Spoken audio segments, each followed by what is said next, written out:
जो भारत के ग्रामीण विकास की दिशा से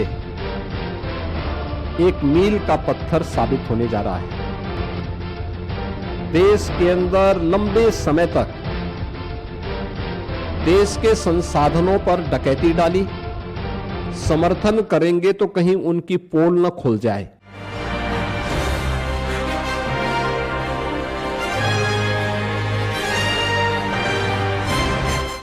अभी हाल ही में संसद के शीतकालीन सत्र में आदरणीय प्रधानमंत्री जी ने विकसित भारत की संकल्पना को आगे बढ़ाने के लिए देश की आधारभूत इकाई ग्रामीण क्षेत्र में अस्थायी इंफ्रास्ट्रक्चर और रोजगार सृजन के लिए जो महत्वपूर्ण कदम उठाए हैं,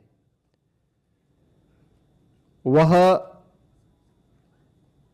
एक नए अधिनियम के रूप में, जिसमें विकसित भारत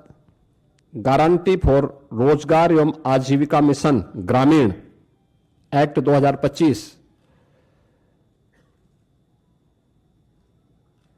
इस बात को लेकर के एक महत्वपूर्ण अधिनियम पारित हुआ है, जो भारत के ग्रामीण विकास की दिशा से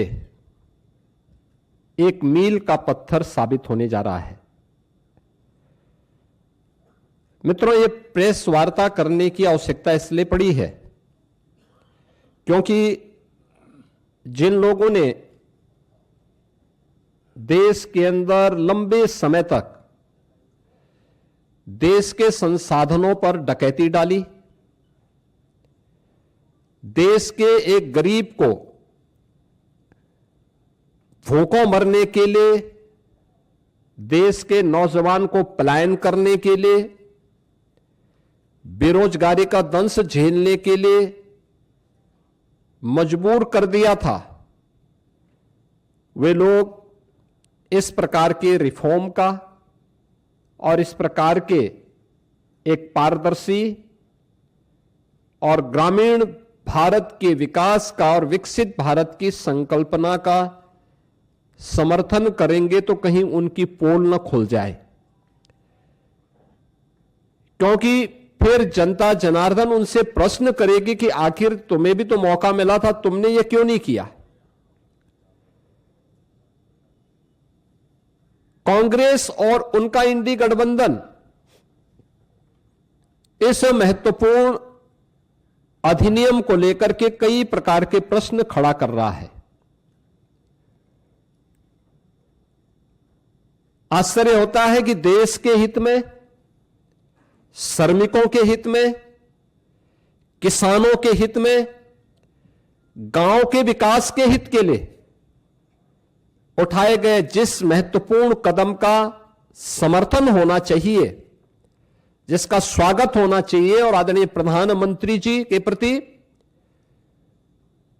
एनडीए के प्रति जिस इंडी गठबंधन को आभार व्यक्त करना चाहिए, आभार व्यक्त करने की बजाय वह भ्रष्टाचार को प्रोत्साहित करने के अपने पुराने कारनामों को ही खुल के समर्थन कर रहा है। को जानने के लिए हमारे चैनल नजफगढ़ मेट्रो न्यूज को सब्सक्राइब कर लें।